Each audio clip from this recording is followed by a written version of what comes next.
I'm one of the children's occupational therapists. Welcome to Understanding Sensory Processing training.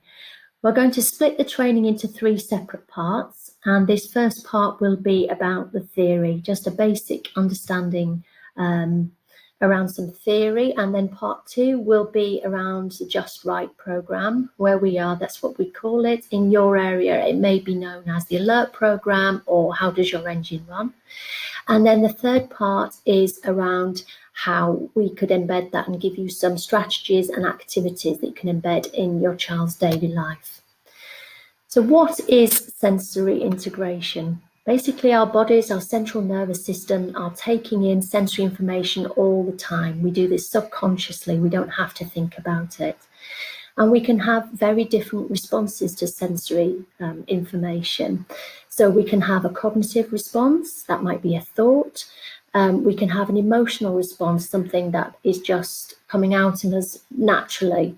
Or we can have a motor response, our body needs to react to that sensory information. So I give you the example of your alarm clock going off in the morning. Sometimes you may or may not think, oh, I need to get up now. It's just automatic. Your motor response would be you putting your arm out, your hand to reach for the alarm clock to then turn it off. And you may have an emotional response to that as well. If I give a different scenario of a fire alarm going off, it's the same auditory information, the same noise that you get coming in, but it has a very different response. So emotionally, you'd feel very different. You might feel scared or panicky, and your thought would be very different as well. What do I need to do? And your motor response wouldn't be to put your hand out calmly.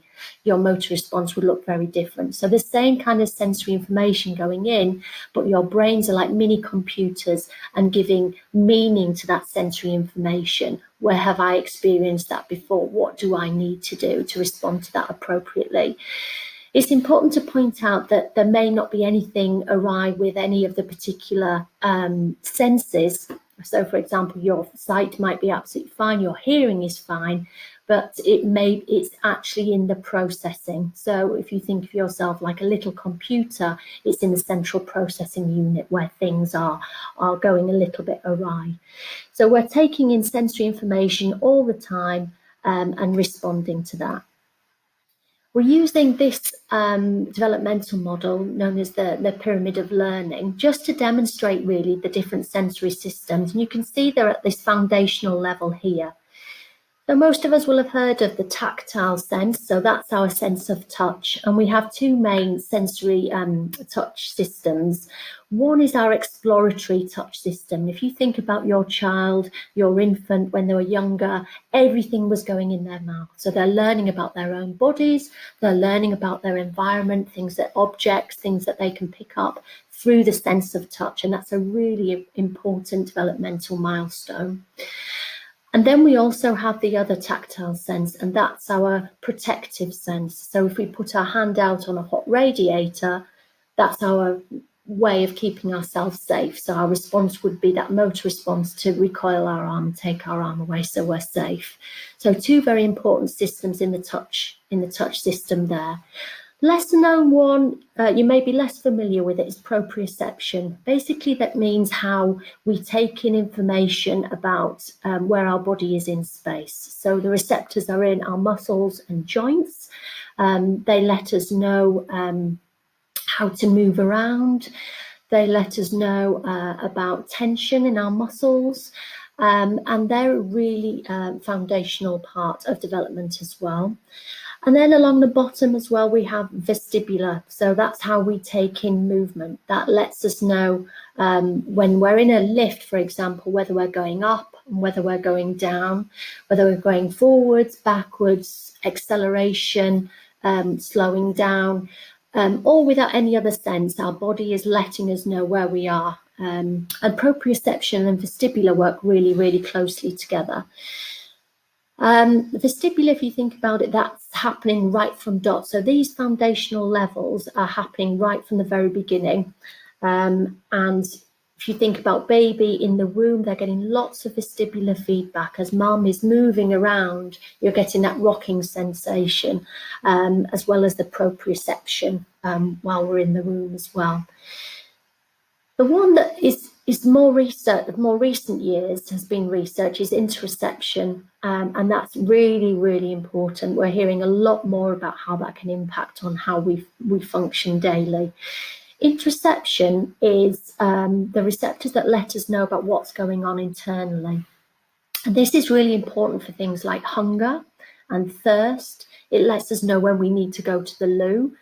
It lets us know there's a strong link with emotions as well. So it lets us know when we're excited and how that's different to feeling afraid or embarrassed. So very different internal physical messages that are going on to let us know when we need to act and when we're driven to act. So if we're not picking up on those signals when we're hungry, for example, you might find that you don't eat, you don't feel hunger. If we're not feeling the need to go to the toilet, if those receptors are not quite working so well, then you might find that your child who might be struggling with that might not be going to the toilet until the very last minute, or they might be having a few accidents. So really important system there.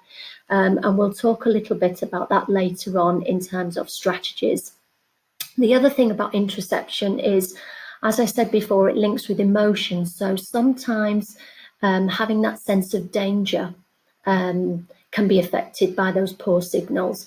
So often we refer to things like having a gut instinct, and it's not something that you can say. It's not a thought, it's just you're going into a situation, I have this gut instinct. And part of that is those interoceptive systems letting you know that you're not at ease with that situation. So if you think for some children that might be tricky if those signals are not going in. We hear a lot around children who are not picking up on pain. So they might not know that they have a headache or a tummy ache, or they might be really sensitive to those things as well. So it can go either way. We can be really sensitive to that information going in, or we can just not pick up on those signals, or we might have a delayed response to those signals. So some parents will say, my child never feels cold, and I always have to say, it's cold outside, let's put a coat on. Or they might not notice that they're overheating and their child might be really clammy, or they look sweaty, but the child doesn't realise that. So those children might be needing a little bit support in identifying that and then having an appropriate response. So then moving up the triangle, you can see we have smell, vision, hearing and taste. And then we have, I guess, the more sophisticated parts of our development, which is postural control, how we sit, how we move around, and motor planning. As you can see, as we're moving up this triangle, those skills are becoming more and more sophisticated. So in occupational therapy, quite often we'll be getting referrals around this top end of the triangle. So how it impacts on function, and whether it does indeed impact on function. So that might be ability to attend in class. What's their attention like? What's their ability to focus? Or it might be that their handwriting is really tricky.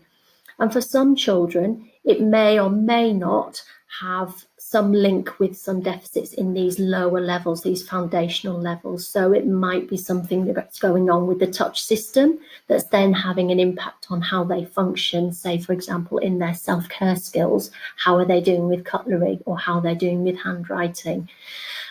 Because of they might be sensitive to the sense of touch.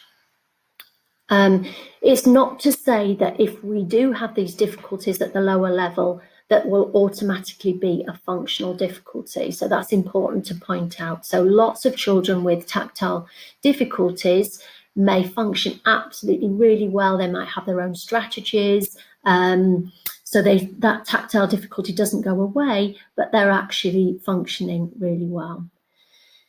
So just moving on to the next clip we're going to show is a video.